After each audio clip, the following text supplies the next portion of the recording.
Caros telespectadores, cá estamos na nossa terceira e última fase, ou seja, a última parte do nosso debate, e vamos atender mais 2 telespectadores. Infelizmente gostaríamos de estender o tempo, só que não é possível. Tempo é tempo, deve ser respeitado. E neste último bloco nós vamos levantar o nosso segundo ponto, que é sobre o... Sim, boa noite, por favor, quem nos fala? De onde é que está a falar? Boa noite, prefiro falar em anonimato. Por favor, de onde é que está a falar, no mínimo? Luís Cabral. Por favor, pode falar. Primeiro para divisar o programa. Obrigado. E saudar o painel. Muito obrigado. Indo diretamente à questão em debate sobre as dívidas dos professores. Sim. Nós sabemos que há de haver julgamento, sim, como já foi anunciado, né? Mas eu tenho a máxima certeza que o julgamento poderá ser transparente. Isto porque em Moçambique a máquina da justiça não funciona. E nós temos visto acontecer em Moçambique, porque de facto a máquina da justiça não funciona, ele é o maior culpado. Se nós vermos hoje sobre as dívidas do futuro, todos esses que vão ter que responder no dia 19 são pessoas que fazem parte do mesmo partido dos camaradas. Todos são eles partido do presidente. Eu tenho a certeza que até o próprio juiz faz parte, porque a justiça está casada com o partido, nunca se divorciaram. Então, nós não podemos esperar grande coisa. Isso aí. A verdade é que vão dizer que eles cometeram isto, mas saíram inocentes. Os moçambicanos continuarão a pagar isso aqui. Eu recordo outra vez, quando o Conselho Constitucional disse que os moçambicanos não podiam pagar a dívida porque era ilegal. Mas o presidente da República disse que os moçambicanos tinham que pagar a dívida, junto com os parlamentares que fazem parte dos camaradas. E nós estamos a pagar, sentimos a dor, porque não comemos nenhum tostão. E eles que defendem que o moçambicano tem que pagar essa dívida, eles não sentem a dor dessa dívida. Por quê? Nós estamos a pagar, eles não pagam. Os parlamentares do Partido dos Camaradas mensalmente têm o seu salário e recebem os seus votos. Então, eu sou da opinião que para eles sentir a dor, aquilo que nós sentimos, a justiça tinha que funcionar.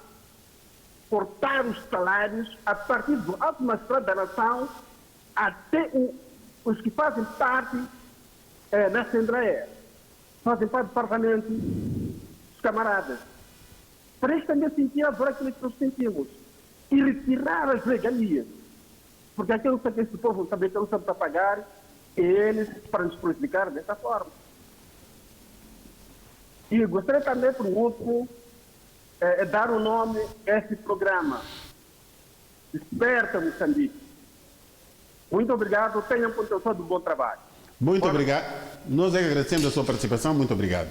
Dizia eu que há cerca de 2 anos o país introduziu um modelo de governação descentralizada, passando as províncias a contar, para além da figura habitual dos governadores, passou a ter também secretários de Estado. Sim, sim. E muito recentemente ouvimos da boca do Sr. Edson Macuaco, numa entrevista num dos grandes jornais daqui da praça, que tanto este modelo, ele estava a questionar este modelo, né? Mas, ironicamente, o Sr. Edson Macuaco encabeçou e participou na elaboração da referida lei, né, enquanto presidente da primeira comissão na Assembleia da República. Então, agora está numa situação de secretário de Estado e questiona esta lei. Que mensagem pretende ele transmitir sobre isso? É o seguinte, meu caro Samuel Malumbe, quero trazer uma questão bastante interessante do primeiro ouvinte. na abordagem que nós vamos de facto trazer aqui. Eu estava a acompanhar ontem, domingo, a pregação de um professor teólogo, por sinal, pastor de uma igreja,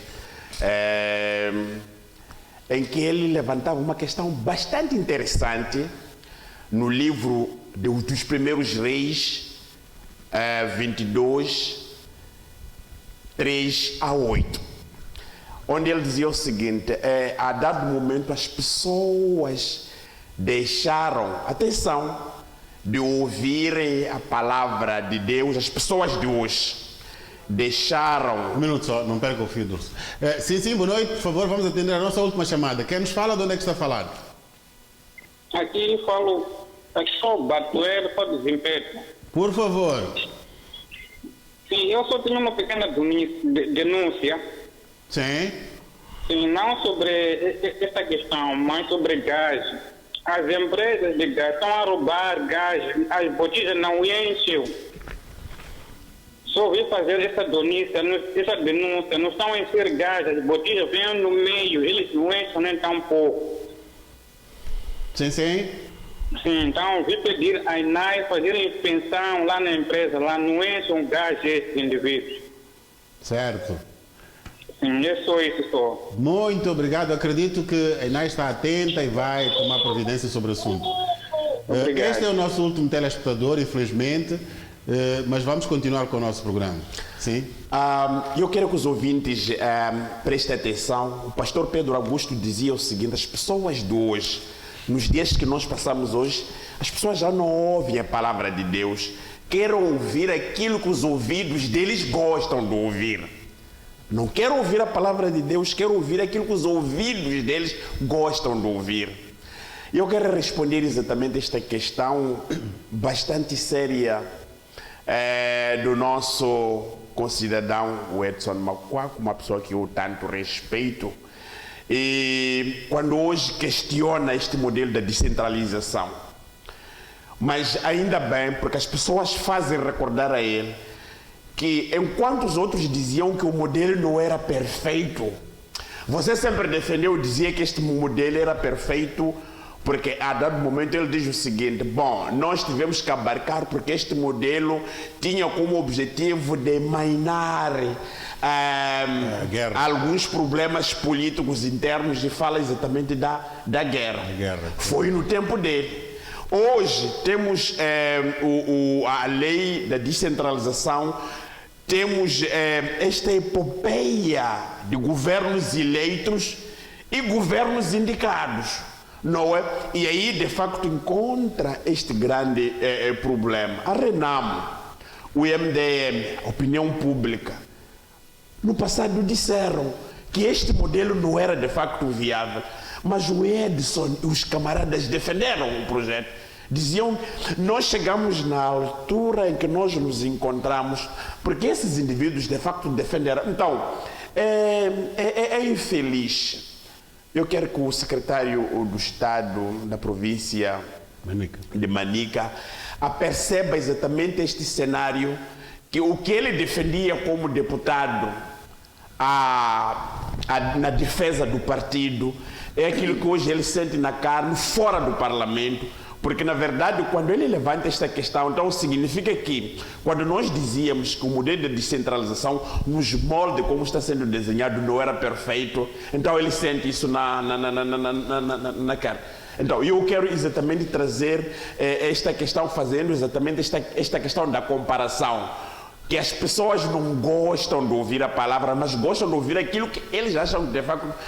O Macuaco fez exatamente neste contexto, mas nós estamos à espera, porque ele fez o lançamento do seu livro, onde ele levanta exatamente esta questão. Agora queremos ouvir qual é que vai ser de facto a reação do Partido Frelimo no futuro, se de facto o modelo da descentralização que eles adotaram uma lei é viável. Forquilha, o senhor Edson Macuaco argumenta que essa lei foi aprovada numa altura que tinham que, vamos assim, isto já é a minha expressão, engolir sapos, porque pretendia-se a paz. Acha que realmente neste momento, quando ele questiona, nós estamos numa situação de paz? Já temos paz em Moçambique? Que justifique, portanto, a mudança desse modelo? Não. Eu penso que essa defesa do Edson Macuaco que aparece agora sobre a necessidade de redefinir o modelo de governação descentralizada aparece de fato como alguém que está a ver que aquilo que se defendeu na prática não corresponde aos anseios da sociedade, não é? É preciso perceber aqui que quando o Jacama reclamou as 6 províncias, não é? Ele estava a reclamar em nome da justiça, como quem diz que a participação cívica do povo nos assuntos políticos e públicos se fez por uma votação.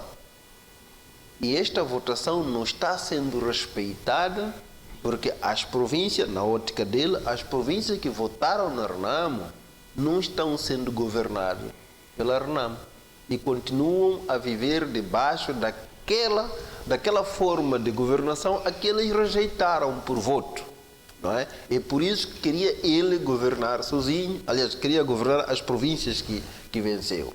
Mas isso também ligado a toda uma epopeia de injustiças eleitorais na ótica dele, né? Desde que isso tinha começado. Portanto, eu penso que o debate na Assembleia da República, na altura, nós levantamos também vozes com relação a isso, o debate na Assembleia da República tinha que basear-se nos princípios de justiça, não é? A política, muitos dizem, diabolizam o nome política, mas a origem etimológica da política é mesmo a procura de convivência, é procura de boa administração, é procura de justiça. Nós tínhamos que discutir com base não nos pressupostos do egoísmo político do meu partido e do outro, mas aquilo que pode nos facilitar uma vida reconciliada, digamos, uma governação sã. E eu penso que é a partir daí que cada um dentro do Partido Frelimo devia ter coragem, não só reparar na vitória do meu partido que tem que continuar, mas reparar naquilo que paulatinamente vai reconciliar os moçambicanos em benefício dos que devem lá estar a receber. E nessa altura, se calhar mesmo os 2 partidos, ninguém muito pensou nisso, mas sobretudo a Frelimo defendeu o que defendeu e vão onde ver que depois da aprovação daquela lei, não é? As eleições que seguiram foram as mais fraudulentas. Porque depois daquela lei já se pensava, olha, se calhar eles vão ganhar mesmo as 6 províncias. Então eles vão governar e nós ficamos. Como se os outros governassem, se os outros governarem, então eles perdem. Esse tipo de pensamento, esse tipo de mentalidade é que mina os processos democráticos e a harmonia nacional do nosso país. Portanto, é isto que nós temos que combater. Não é porque o processo foi político, tempo de guerra. Por que existia a guerra? Por que havia aquelas reivindicações todas? Porque aqui processos ou procedimentos muito contrários aos interesses de um povo, ou pelo menos de uma franja do povo. Então, ao fazermos as nossas leis, devíamos ter oportunidade para dizer, olha, então vamos fazer de tal forma que amanhã não voltemos a ter problema com essas coisas. Mas como naquele momento o que pensa é que nós temos que ganhar. No nosso país, o nosso problema continua. Mesmo os assuntos de cabo ligados, todo dívidas ocultas, isso tudo está, está baseado no espírito de que o meu grupo é que tem que ganhar, os outros não podem. Então, se nós deixarmos de pensar desta maneira, então vamos começar a ter leis justas, vamos ter até juízes que julgam bem, porque nós estaremos a defender para mim, e eu estou a fazer para o povo, aquilo que é correto é que eu vou fazer e que eu vou defender. Portanto, neste momento, penso que podemos dizer que era um momento quente, era um momento frio, mas não é essa a razão. Porque mesmo se formos a discutir hoje uma nova abordagem, se os outros começarem a ver que aqui há partilha de poderes, aqui pode facilitar os outros, ou porque então vão sempre procurar forma de vedar, porque eles querem se manter no poder. Sabem o que ganham por manter-se no poder. Sabem que podem contar com avalizar projetos em nome do Estado para os bolsos. Este é que é o problema fundamental. Certo. Muito rapidamente vou dar 2 minutinhos Em jeito de fecho, o que tem a dizer? Não, o que eu tenho a dizer em volta disto aqui deve servir como reflexão para os moçambicanos. Os moçambicanos devem deixar de olhar este país naquele contexto em que os outros não são capazes de fazer. Estávamos a ouvir aqui o nosso telespectador de Bilene quando dizia o seguinte: vocês devem terem cuidado porque estão na mira. Se calhar dizer a ele aquela dialética popular de que o peixe morre pela boca. Mas nós morreremos de facto pela boca em defesa dos interesses das populações, em defesa dos interesses deles. De uma forma geral, queria transmitir o meu apreço ao secretário Edson Makwakwa, de Manica, que eu de facto ficaria feliz se este consentimento fosse também do Partido Frelimo, na qual onde ele serviu por muitos anos, não agora no contexto do secretário, porque quem nomeia o presidente para ser secretário do Estado, mas nós temos que olhar exatamente naquele contexto. Quando diz guerra, qual é esse momento de guerra? Porque o Nhongo continua, as atrocidades ainda continuam no norte de Moçambique, no centro, aliás, no norte de Moçambique nós temos a insurgência. Então, de uma forma geral, muitas das vezes, quando alguém dá essa justificativa, começa a não ter aquele conceito em que as pessoas pretendem, de facto, ouvir. O modelo não está bom. Se não está bom, então os moçambicanos são convidados para uma reflexão nos próximos tempos. Jeito de fecho, Forquilha, alguma coisa que quer acrescentar? Sim, eu quero encorajar ao Edson Makwakwa, que é amigo meu, inclusive. Quero encorajar para que, de facto, esta visão que tem de que tem que haver uma revisão do modelo, que continue, de facto, a insistir e que, chegar o momento da discussão, do debate, nós nunca podemos nos colocar, portanto, na fileira dos militares que estão a lutar ou porque está em Gorongoy. Você está no Parlamento, tem que ser sereno e pensar no sentido de que a decisão que você toma em termos de lei vai reduzir as tensões no campo. Porque o que tem estado a acontecer é que nós temos conflitos, como recorrentemente tivemos com o Jacama, não é? Mas as leis que nós tomávamos na Assembleia da República pioram ainda a situação, não é? Nós tomamos leis, mas vamos para as eleições, já há tanto fraude. Quer dizer, como que você vai evitar? Quer dizer, a guerra está mesmo com os engravatados na Assembleia da República. Se o povo vai sofrendo, porque não tem escola, eu queria dizer, inclusive, que as dívidas ocultas e toda a corrupção do país mata muito mais do que o terrorismo está a fazer. Só que as pessoas não percebem isso. Se tu vais para o hospital, não encontra medicamento, a escola está longe, não tem comida, não tem emprego. Sabemos nós quantas pessoas vão caindo nos hospitais ou fora dos hospitais porque não conseguem ter medicamentos? E o resultado é das dívidas ocultas e de outra corrupção que anda no país. Quer dizer, esses são mais terroristas do que aqueles que estão lá em Cabo Delgado. O povo tem que saber disso. Sabes porquê? Esse é o assunto fundamental. Mas sabes porquê? É que quando você desperta atenção aos moçambicanos sobre os acontecimentos, aparece aquela linguagem de que esta está a ser usada com a mão externa. Que digam ele. É a mão externa. Olha, então o povo tem que perceber que não existe uma mão externa Só aqui. para levar o tempo, um bocadinho. Sim. Olha, para a Frelimo se libertar, ela teve que contar com apoios externos. Até hoje, o nosso orçamento ou os nossos projetos são financiados por pessoas de fora. Né? Agora, a guerra em Cabo Delgado, estão lá ruandesa. Qual é a mão externa que se refere? Qual é? Como que você, como partido político, também não pode ter mão externa para te apoiar? Como? Então isso é só falácia. Nós não temos que lidar isso. Porque nós vivemos em 70%, 90% de mão externa. Agora quem é esse que estará a fazer mão externa? Muito certo. Caro telespectador, o debate está quente e é assim mesmo. Uma chaleira demora a ferver, mas quando começa a ferver, já é ebulição forte. E o tempo também já se foi. Portanto, para aqueles que conseguiram ligar para nós, o nosso grande abraço. Aqueles que, mesmo sem ligar, mas estão ali grudadinhos, sentados a acompanhar, o nosso grande abraço. Este programa vai repetir na quinta-feira, a partir das 20h30. E reiteramos o nosso convite para a próxima segunda-feira, exatamente à mesma hora, com a mesma plateia e com mais assuntos para discutir. Não saia daí, que o Gungu TV tem muita coisa para lhe oferecer. Eu, Samuel Malumbe, assim como os meus convidados, despedimos-nos. Fomos. Aquele abraço de coração. Fomos.